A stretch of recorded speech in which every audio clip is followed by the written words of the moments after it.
وفاقی وزیر اطلاع شبلی فراز اس وقت بات کر رہے ہیں۔ یہ ساری باتیں عوام تک پہنچانا آپ کے ذریعے یہ ہماری ذمہ داری بنتی ہے، ہماری جمہوری رسپانسبلٹی بھی ہے، اور ہم سمجھتے ہیں کہ جو بھی ایشوز اٹھائی جائیں کسی بھی پلیٹ فارم سے، حکومت کا فرض بنتا ہے کہ اس کو کلیریفائی کرے، اس کے بارے میں عوام کو حقیقت سے آگاہ کرے۔ ہم یہ بھی دیکھ رہے ہیں کہ کچھ ایشوز ایسے ہیں جیسے کہ ایل این جی، جس پہ کہ مسلسل میڈیا میں پروگرامز ہو رہے ہیں، تو ہم چاہتے ہیں کہ اس ایشو کو آپ کی وساطت سے جو حقیقت ہے، جو ہونے جا رہا ہے، جو ہوا ہے، اس سے ہم عوام کو آگاہ کریں کہ ان کی حکومت کیا کر رہی ہے، بیکاز بینگ اے جمہوری حکومت ہمارا یہ فرض بنتا ہے کہ ہم جواب دہ ہیں۔ اور یہ اسی سلسلے میں یہ پریس کانفرنس ہے کہ ہم آپ کو جو ایل این جی سیکٹر ہے اور جو پیٹرولیم سے ریلیٹڈ جو بھی اگر آپ کے سوالات ہوئے، تو منسٹر صاحب یہاں پہ بیٹھے ہوئے ہیں، تو میں ان سے ریکویسٹ کروں گا کہ جو ایل این جی کے جو ایشوز ہیں جو ان دنوں میں اخبارات میں یا میڈیا پہ پروگرامز میں آ رہے ہیں، تو اس سلسلے میں وہ آپ کو آگاہ کریں۔ جی بہت شکریہ شبلی بھائی، اور آپ سب لوگوں کا آنے کا شکریہ۔ پچھلے 3-4 ہفتے سے ایل این جی پہ کافی سارے پروگرام کیے گئے ہیں، اور کچھ پروگرامز پہ میں بھی گیا ہوں، عمر ایوب صاحب بھی گئے ہیں، لیکن اس کے باوجود کچھ تھیمز ایسی ہیں کہ جو جواب دینے کے باوجود بار بار رپیٹ ہو رہی ہیں، اور ان میں دانستہ طور پہ ایک نیریٹو یا امپریشن کریٹ کرنے کی کوشش کی جا رہی ہے جو حقیقت کے برخلاف ہے۔ اور خاص طور پہ ایک چینل پہ ایک اینکر جو ہے وہ ریپیٹڈلی ایک ہی چیز کو بار بار ریپیٹ کرتے ہیں، اور جواب ملنے کے باوجود صرف سلیکٹڈ ڈیٹا کی بیسس پہ ایک پکچر بنانے کی کوشش کر رہے ہیں۔ اب ماشاءاللہ صاحب اچھے اینکر ہیں، جرنلسٹ ہیں، لیکن دانستہ یا نادانستہ طور پر وہ سلیکٹڈ ڈیٹا کو لے کے ایک میری اوپینین میں ایک تاثر دے رہے ہیں، اور ایک نیریٹو کے لیے اعلی کار بن رہے ہیں۔ اور میں صرف یہی کہہ سکتا ہوں کہ اچھا جرنلسٹ جو ہے، اگر وہ آبجیکٹیولی چیزوں کو اینالائز نہ کرے گا تو اس کی آبجیکٹیوٹی کم ہوتی جائے گی، اور اگر ایک جرنلسٹ کی آبجیکٹیوٹی نہیں رہتی تو پھر اس کے پلے کیا رہتا ہے؟ Objectivity is what a journalist does.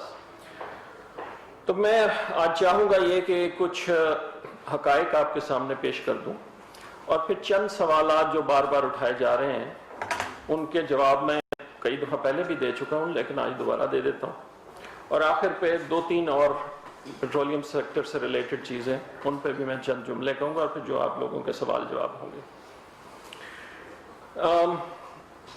سب سے پہلی بات یہ کہ آپ سب کو معلوم ہونا چاہیے کہ پچھلی حکومت میں جب ایل این جی انٹروڈیوس کی گئی پاکستان میں، تو ایل این جی کو پارلیمنٹ کے ایکٹ کے تحت گیس کی بجائے پیٹرولیم پروڈکٹ ڈکلیئر کر دیا گیا۔ اب اس کا مطلب یہ ہے کہ جب اوگرا گیس کی قیمت کا تعین کرتا ہے تو وہ ایل این جی کو اس میں شامل نہیں کر سکتا۔ اس کا نتیجہ یہ ہے کہ اگر ہم ایل این جی لے کے آتے ہیں جو لوکل گیس سے، مقامی گیس سے مہنگی ہے، تو جب تک ہم اس ایل این جی کی قیمت وصول نہ کر پائیں اور ایسے خریدار جو وہ پوری قیمت دینے کو تیار ہوں، ہم وہ ایل این جی بیچ نہیں سکتے ان کو۔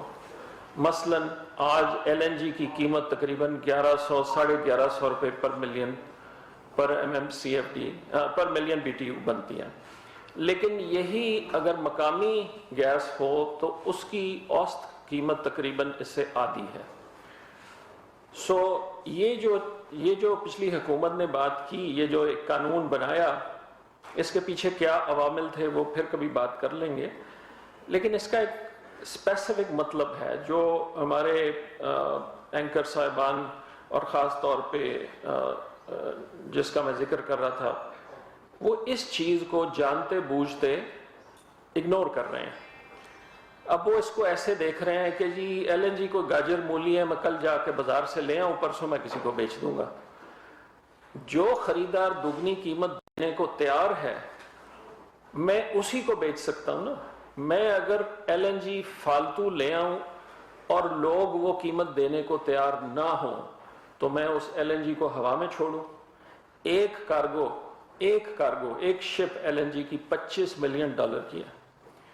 اگر میرے پاس کنفرمڈ آرڈر نہیں ہے ان لوگوں کے جو ایل این جی خریدنے کو تیار ہیں اور اس کی قیمت دینے کو تیار ہیں، تو میں ایل این جی لا کے کروں گا کیا اس کا؟ پہلی بات تو یہ جو ایک قانون بنایا پچھلی حکومت نے، اس کی آپ امپلیکیشن سمجھ لیں۔ دوسری بات یہ کہ پچھلی حکومت نے 800 ملین کیوبک فیٹ کے لانگ ٹرم کانٹریکٹ کر لیے۔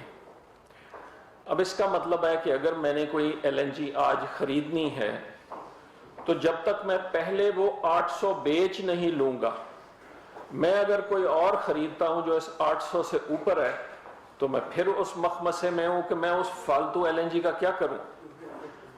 میں آج آپ کو بتانا چاہتا ہوں کہ جب سے یہ حکومت آئی ہے ان 27 مہینوں میں ستمبر 2018 سے لے کے اس مہینے کے آخر تک، نومبر 2020 کے آخر تک 35 کارگو ہم نے اسپاٹ کے منگوائے ٹوٹل۔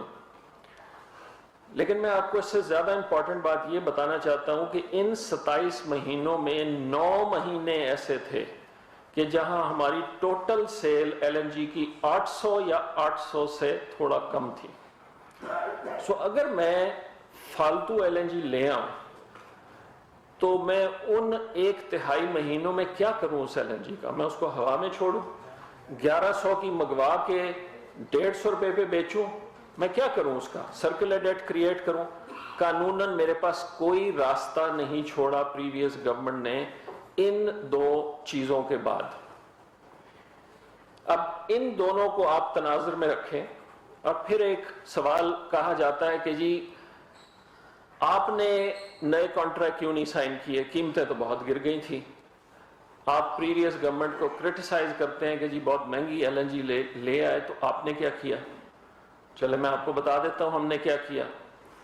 یہ 35 کارگو جو ستمبر 2018 سے لے کے نومبر 2020 تک، اس مہینے کے آخر تک 35 کارگو جو ہم سپاٹ پہ لائے، ان کی اوسط کاسٹ جو ہے وہ 10.4% آف برنٹ ہے۔ 10.4%۔ اب آپ اس کو خود کمپیئر کر لیں کہ جو لانگ ٹرم کانٹریکٹس کے تحت ہم خرید رہے ہیں، قطر کا کانٹریکٹ ہے 13.37%۔ آپ اسے کمپیئر کر لیں۔ یہ فیکٹس ہیں۔ تیز بولنے سے یا ڈھیر سارے نمبر جلدی سے کہہ دینے سے حقیقت نہیں بدلتی۔ کنفیوژن تو کریٹ ہو سکتی ہے، نیریٹو بھی شاید بلڈ ہو جائے اور کچھ لوگ شاید اس پہ یقین بھی کرنا شروع کر دیں، لیکن جو فیکٹس ہیں، جو حقیقت ہے، وہ نہیں بدلتی۔ یہ حقیقت ہے۔ پھر یہ سوال اٹھایا گیا کہ جی آپ نے دسمبر میں تو بہت مہنگے کارگو لے لیے۔ چلیں دسمبر کے جو بھی شروع نہیں ہوا، دسمبر کے کارگو بھی ہم اس اوسط میں شامل کر لیتے ہیں، تو میں اگر اگلے مہینے کے بھی شامل کر لوں تو نمبر 11.3% آ جاتا ہے۔ میں پھر بھی 20% سستا ہوں ان کانٹریکٹ سے۔ میں آپ میرے خیال ہے تھوڑی دیر رکھے ہم یہ سب ابھی آئے ہیں، یہ میں شروع میں تمہید بتا چکا ہوں کہ یہ میں کیوں کہہ رہا ہوں، تو بعد میں آپ سے میں بات کر لوں گا۔ جی